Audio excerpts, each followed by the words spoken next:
Well, I'm James Olley, joined this week by just Rob Dawson. No Mark Ogden this week. He's somewhere very cold, reporting on something we'll talk about in a couple of weeks. Rob, are you enjoying the lack of the Ogden? I am actually. It's quite nice, actually. Hopefully today's discussion will be nice and positive and upbeat without him around. Well, we'll test that theory immediately by starting with the continuing turmoil at Tottenham Hotspur and the increasing pressure on this man.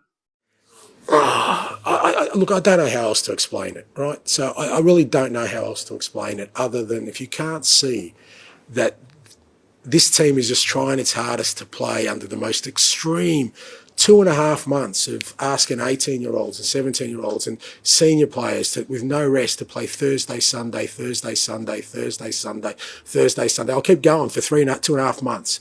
And if you think that is not at all a factor of how this team is performing right now, then there's nothing else I can say. There's nothing else I can explain to it. No, because they're tired, mate. They can't. Do you think they can press like they... If we hadn't played Thursday night and I had rotated that team, you think we would have been pressing a bit more aggressively today? Fair chance, unless you don't think they're human beings. Unless you're sort of superhuman, you think, no, after playing Liverpool Thursday night, they should be flying today. It doesn't happen. They're human beings. Why do you think Liverpool and other clubs rotate 11 players? Why? There's a reason. I wish I could do the same, so you can bring a freshness to the team. So this week, Ange Postecoglou had a passionate defence of his players after the FA Cup defeat at Aston Villa. It came on the back of a 4-0 defeat in the Carabao Cup semi-final, second leg to Liverpool. Obviously, the only chance for a trophy this season now is the Europa League. James, you're obviously on the ground at Spurs covering them week in, week out. How damaging has that last week been for Ange Postecoglou, do you think? Yeah, big and heavy damage to his reputation, to the morale of the squad, and really to the chances of him keeping his job to the end of the season. I mean, there was, I think, a month or so ago, you did sort of look at this week, if he'd lost those 2 games and things had really taken a downturn in the league, and think he's going to struggle to still be in charge for the Man United game this weekend. But I think he will be now.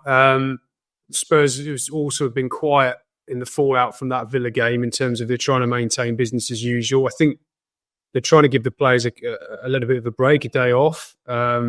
He's obviously made the point there about Thursday, Sunday, and there's certainly a lot to be said for that. But, every time you go to Spurs at the moment, it does feel, and I've said this on the pod before, but it does feel like a referendum is being held in the stands. They are trying to work out whether they're still supportive of Postecoglou and his methods. And I think what's actually helping him is this sort of wider spread animosity towards the board and the ownership, because they need to point their frustration at someone. And I think they feel that manager upon manager upon manager has not been backed enough and has been given enough time and money and resource to turn Tottenham into the team that they want to be.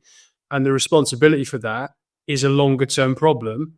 And therefore they point the finger at Chairman Daniel Levy. And I think there's more of a concerted anti-Levy sort of sentiment around Spurs than there is to Postecoglou himself. However, the more sort of cyclical the problem, the more the pattern is repeated in the way that they lose games, and the more stubborn that he is and adamant that his way does not need modification, it will deliver success, and yet in the short term they're losing every week and morale is getting lower and lower, the more you sort of feel that eventually the sort of guns that are trained on Levy are going to change their target and turn towards Ange. And I think as soon as that happens, I think he'll go. I think, the fact that the fans have not wholly turned against him is probably the main thing that's keeping him in the job at the moment. Obviously, Ange has made a big point, hasn't he, of the injuries. The squad has been decimated at different stages of the season. I think there's been more than 4,000 minutes played by teenagers in all competitions at Spurs, which is, I think, around double the next on the list, which I think is Arsenal, which kind of shows that he's having to rely very, very heavily on a group of young players. Where do you stand on the injuries as an excuse for Postecoglou? It's obviously something that he's wanting to press home at every opportunity. Do you agree with him on that, or are there kind of caveats to that as well? Well, he says that anybody that doesn't assess Tottenham accurately and fairly on their injury record and their injury situation, has an agenda against him or the club. Don't think that's true.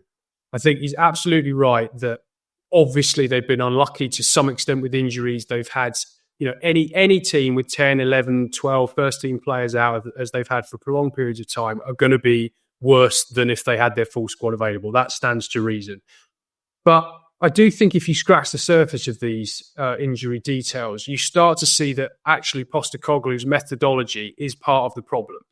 If you look at the 24-25 season, Tottenham had more sprints per game than any other team in the division.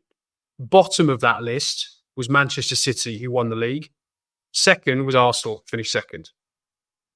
Also, if you look at the number of muscular injuries that they've had this season, 42% of their injuries are muscle related. The league average is 24%. Now, if you put all of that together and you take into account that what Spurs are is a high press, high energy, high intensity team, and what he's been asking them to do every 3 days without modification, without change, is contributing to that injury situation. So I don't buy the argument when he says, well, look, it's the injuries. What am I supposed to do? You can't judge me when I've got 11, 12 first team players missing. The point is that part of his training, part of his methodology and what he's asking them to do in matches is contributing to that problem. And not only is it contributing to that problem, it's not delivering results. They're not getting the results that they need, and they're a mile away from the team that they want to be at the moment. And I think where the frustration comes from some Tottenham fans who are starting to think about whether there's life beyond Postecoglou is his unwillingness to modify and adapt to the circumstances that he's got. As you say, there are a number of teenagers who are filling in. I think what Archie Gray's been trying to do out of position as a teenager in centre of defence has been remarkable. I think Lucas Bergvaar's looked really good when he's played. And again, beyond his years in terms of the load and expectancy that he's taking on. But as a manager, surely you adapt to that situation and you sort of park the philosophy and bring in the pragmatism for just a few games, even if it gets you through to the other side. You're not compromising yourself. You're not changing fundamentally who you are. You're just saying, actually, we're in this situation at the moment with this group of players missing. Maybe we don't start our defensive line on the halfway line. Maybe we don't do that. Maybe we actually sit off teams a little bit more and we protect our vulnerable back four rather than playing the same way and going, I can't believe how exposed our back four are. It's tough. Well, they're only kids. They're out of position. What are we supposed to do? Well, help them, protect them. And I think that Postecoglou's biggest strength is becoming his biggest weakness in that philosophy and everything that everybody loved about him when he came in and the sort of free-flowing style and the entertainment and all of that. It's a bit like, I think I tweeted at one of the games, once. It's like watching a fantastic firework display by the hosts who are using their house as the accompanying bonfire. At some point you have to say, well, actually, what is this worth it? Is what we're doing here, setting fire to the house, really worth the light show that we're putting on? And that, I think, is the sort of question that the Spurs, if that's not too much of a mixed, ruined metaphor, I think that's what the Spurs fans are trying to work out at the moment. It's interesting, isn't it? Because I've listened to, I've obviously not been in as many Postecoglou press conferences as you, but I have, sat in the room with him and listened to him, and he seems to think that him not wanting to adapt or change is a sign of strength. That he's so wedded and committed to that idea that he has, that it shows how strong he is, that even in the most dire of circumstances, he's just not going to change. Whereas I think a lot of Spurs fans will see it as a sign of weakness. And it's similar to the discussion that's happening around Ruben Amorim at Man United, that he again is wedded to this very, very specific system. He hasn't got the players to do it, but he's refusing to change. And he's saying sort of week in, week out, no, this is my idea. I'm going to push forward with this as a sign of strength. When a lot of Man United fans are thinking, well, you're showing yourself to be quite weak in a way because you haven't got the ideas to cope with this situation that obviously you weren't planning for at the start of the season, but you're in it now, so you have to make the best of it. And I know that you were at that Arsenal-Newcastle game where Newcastle are looking to get through a League Cup semi-final under huge pressure in front of their own fans. They don't have Joe Linton in the centre of midfield. and Eddie Howe decides to go with a back five, he's got a sweeper that's pushing right high up to press Arsenal on the edge of their own box. It's not a system that he's going to use week in, week out, but in that specific circumstance, he used it to great effect against Arsenal. They won the game. They're in the Carabao Cup final. He's getting lauded by Newcastle fans and other fans throughout the Premier League for having this kind of tactical intelligence to come up with a one-off plan to win a game. That you not think that Postecoglou, I mean Amrim as well, but Postecoglou will look at that and think, well, that's the kind of ingenuity that I need to show to get through this really difficult spell, and just to be seen as the guy who just is refusing completely, in a completely stubborn way to change his way and is willing to kind of die by it. That maybe he's looking at that and thinking, I need to change. I need to show that I've got something else in my locker a little bit. Yeah, it does feel to some extent that he's backed himself into a corner with it, because, I understand that he's trying to change the mentality at Spurs. He's trying to, he's trying to make them winners, and he feels that part of that is you go and be who you are wherever you are, whatever the circumstances you find yourself in. The very best teams, you think about Man City, 99 times out of 100, they try and play the game when they're at their best, basically in the opposing final third. They suffocate teams, they keep them in there. And that, the pattern of Man City games, home and away, no matter who they play against, when in their pomp under Guardiola, they're the same, aren't they? They go and do what they do. There are very few teams in the world who are able to go and play like that. And I think maybe part of the problem here is that Postecoglou in the past, you think most obviously at Celtic, most recently at Celtic, he's had the best group of players in the division. So you kind of can be principled in those circumstances because, the players are trained to be the best. They are the best. And even if they're not quite firing on all cylinders, the margin for error is greater, the strength in depth is perhaps greater. And so you can sort of say, well, actually, my principles are going to be what gets me through this difficult period. But you just sort of feel that Postecoglou's maybe trapped a little bit by feeling that because he's gone so hard for so long, so consistently on this is the way we play, that he just feels as though any compromise of that will undermine not just, where they're going, but maybe there's sort of a whole 18 months that he's been at the club, that he's trying to sort of drag them from being they're a very pragmatic team under Antonio Conte. That was part of the problem. It sort of put a lot of people to sleep. He really kind of woke them up. But, he sort of also things like set pieces. He gets sort of hammered a lot for the amount of goals that Tottenham concede from set pieces. And in an era where, we've sort of lauded set piece coaches. I mean, across North London, there's a mural of the set piece coach, at Arsenal. I mean, that's how kind of much of a cult figure these characters have become.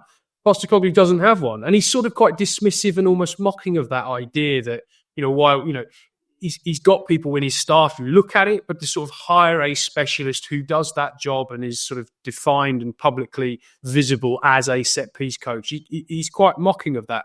And yet every time Spurs concede a goal from a corner, you think, well, shouldn't you be doing more work on this? But again, it sort of comes back to, no, this is who we are. This is what's proved successful in the past. And, and this is what can work in the future.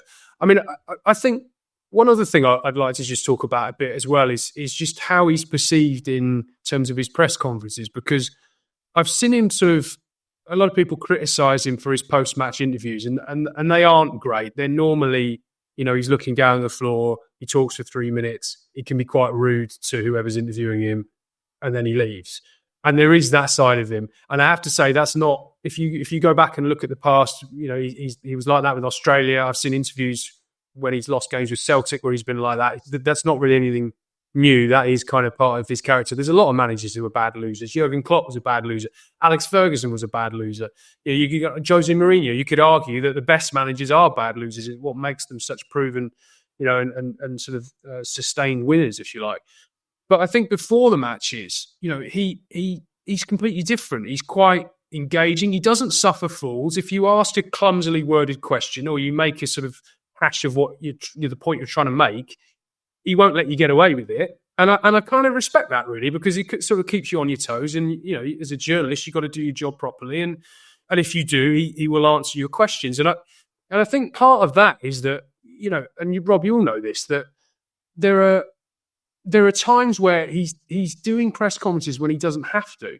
So when they've been away for a Europa League Thursday night game, so would Amorim normally, would he do, after a Thursday night away game, would he do a separate section after that? Or would they just sort of, for the Premier League game on the Sunday, he wouldn't come back to Carrington and do a presser on the Friday, would he, typically? No. I mean, he would do it after the game. So there would be a post-match press conference for that game on the Thursday. There'd be a separate section for the next game at the weekend. But he certainly wouldn't come back to Carrington the day after to do a separate press conference, which I know that you mentioned in the past, that's what Postecoglou does, isn't it? He comes back the day after if he has to. Yeah, and what Amorim's doing is the standard Thursday, Sunday managerial routine, right? So, Arteta, when Arsenal were in the Europa League, that's what he would do. He might, at best, come back on the Friday because they have obviously certain contractual broadcasts, interviews that they need to do, that he might just do a kind of closed, not for wider media, closed interview on the Friday morning or Friday lunchtime when they fly back, and that would be the most of it. But in terms of like a wider Premier League preview from a Thursday night game, that would happen in the 2 or 3 minute. And you know what it's like. They're always terrible. The managers don't want to do it. We're probably short of questions because we're still thinking about the game we've just watched. It's never ideal for anyone, but that's how it's done.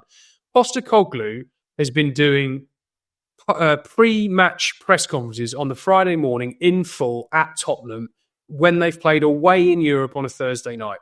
And I'll give you an example of where I just don't think he's done himself any favours here, which is that after they played Rangers and he took Timo Werner off at half-time, and it became quite a big thing because he kind of singled Werner out for criticism. He said that he wasn't at the level, and it was quite sort of public denouncement of his performance.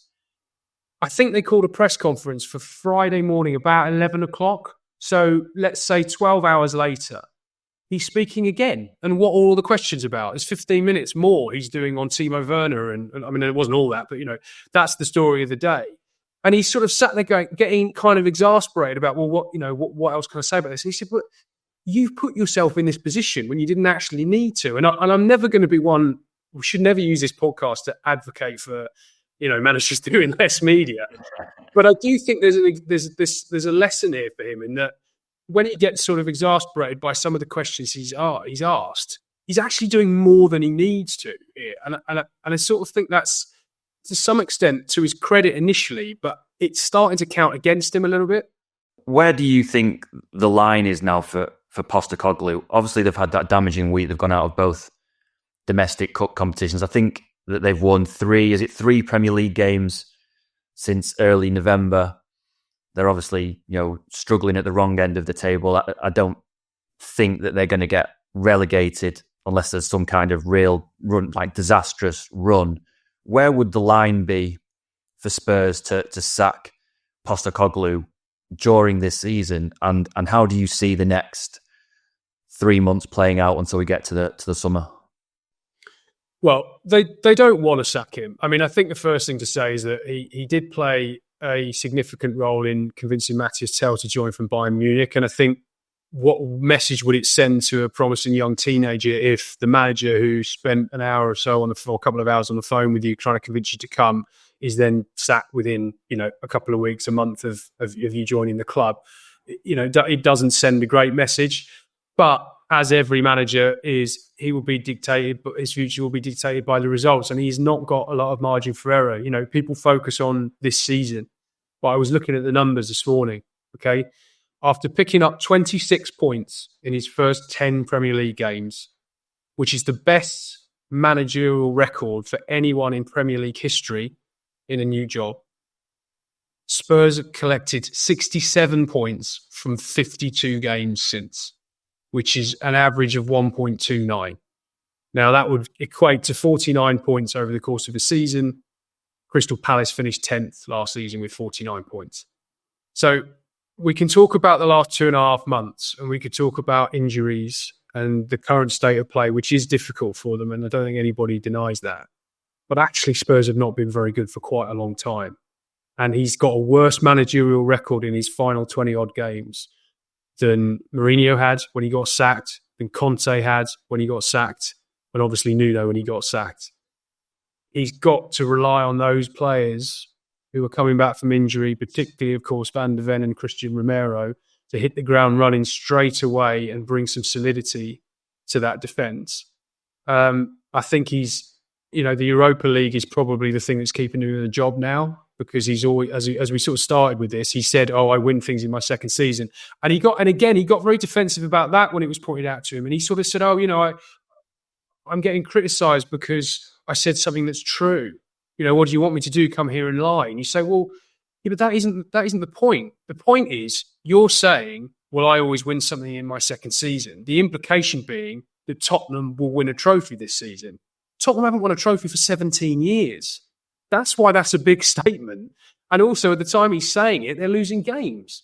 So the gap between where he thinks they are and where he feels they will get to and where they actually are now is growing. And the larger that grows, the harder it is to see him carrying on. I mean, look, they've got obviously some big games coming up. They'll have the Europa League too. But as I sort of said earlier, I think if the fans turn against him, I think that the board will have to act, because the league position is as such that it's undeniable, really, that they're in a slump that far, far outweighs the last 2.5 months.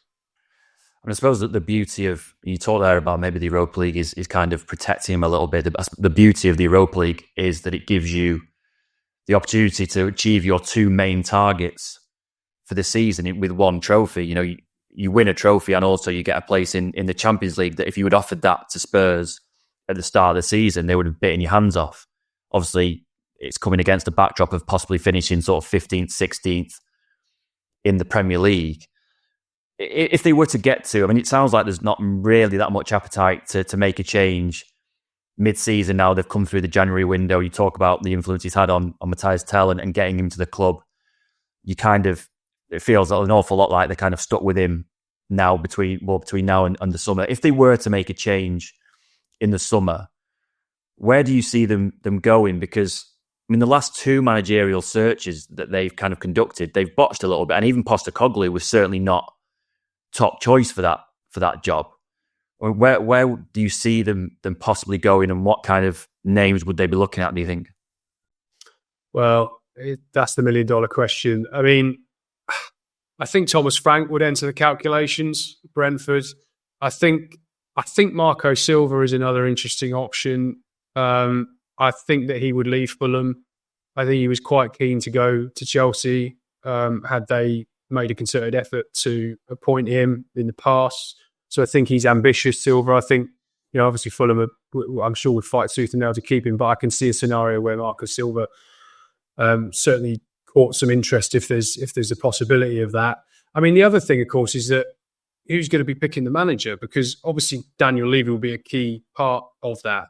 But I've seen some suggestions that Fabio Paratici would be trying to push Simeone Inzaghi from Inter. And Paratici is an interesting character, and we probably have to legal this conversation before we work out what we can actually say. But there is a debate about how influential he is, let's put it that way, behind the scenes, Paratici, even though officially he no longer has a role at the club. And that would encourage them to widen the search, I guess, is what I'm trying to say there. Look, I mean, if they got rid of Postecoglou before the end of the season, we're looking at another Ryan Mason interim job. And again, they're just trying to sort of muddle through to the end of the campaign. I think they'll give Postecoglou as much time as they feel they possibly can. But this is why I think it comes back to the fans. I think the fans hold, Postecoglou's future in their hands now. If they turn on him, well, how can he stay in the job? Look at the league position. Look at look at what he's promised versus what he's delivered. And if those players come back and there isn't an immediate upturn in results, then there's nothing left to recommend him. Just to wrap up then, you mentioned there at the start of the discussion that a lot of fans, really believe that there is little that any manager could do because of the constraints being placed on the club by those above, at board level. So you've seen in the stands, there's been kind of scattered protests around sort of Daniel Levy. Spurs have got probably the best stadium in Europe, a training facility to match. Are we going to be back here in a year with a different manager talking about, a manager who hasn't had the kind of tools to do what he wants, and the fans are still protesting around Levy. What does Spurs' sort of long-term future look like, do you think? Well, there's the answer to that lies in who the owners are going to be. And, there are rumours flying around about talks going on about a sale. We don't know as yet how far advanced they are. We also don't know who exactly is in the running to buy the club. And clearly, if there is a takeover, and my understanding is there are active conversations around that, then clearly a new owner will put in a new structure, and that way may well include a new head coach. Now, remains to be seen what the time frame is for that. I don't think there's anything imminent in terms of a new owner, but I mean, if there is a new owner in place by the summer, and Spurs finish, bottom half of the table or out of the European places altogether, and they don't win Europa League, then again, there's very little to recommend keeping Postecoglou in post. I think, as much as he wants to talk about the sort of long term and a bigger sort of picture, Daniel Levy would sort of focus on obviously the finances pointing towards that. They've got to get results here and now, and Spurs, more than most of probably more than any of the traditional Big Six clubs, are less impervious to the financial repercussions of missing out on Europe altogether or scraping into Europe. That's a big thing for them, because it affects obviously their PSR, it will affect their revenue, it affects everything to do with their future planning. So they're not as insulated from that as a Man United would be necessarily. I know they've got their own PSR troubles, United, but you take the point. Arsenal to some extent, City even. Spurs, they don't generate the money that a lot of their other rivals do. So, it's difficult to talk about the bigger picture without knowing who the owners are going to be, because they've followed this trajectory for a very long period of time. It's why there's so much protest towards ENIC and towards Daniel Levy, that they feel that the fans feel that the owners invest to a point, and then the gap from where that point exists to the top of the league is where the manager and the players are supposed to bridge it. The wage bill is a fraction of what the other top clubs pay, and that is symptomatic of a club that is run with the financials absolutely ruling over the football. And this is always the difficult thing about Spurs. You sort of say, well, they should risk more, but actually they are being financially sensible. But is there not a gap between risk everything and sort of screw the financials and let's see where it all lies, and what they do now, which is probably not risk enough to be the club that they feel they should be. So if they don't break that cycle, then we probably are sitting here in a year's time with another manager thinking, well, is he going to get the backing? That's a squad that's going to need some serious investment, you would suggest. I know that they're already thinking about summer targets. They want to bring in another attacking player. There's the future of Son Heung-min, which is another difficult one for them. He'll have a year left on his deal in the summer. Absolutely talismanic player for the club. But you're starting to think, beyond that year's contract, does he have much of a future? And if you start looking at Spurs without Son and Kane, you're talking about a totally new era, and they don't look ready for it at the moment.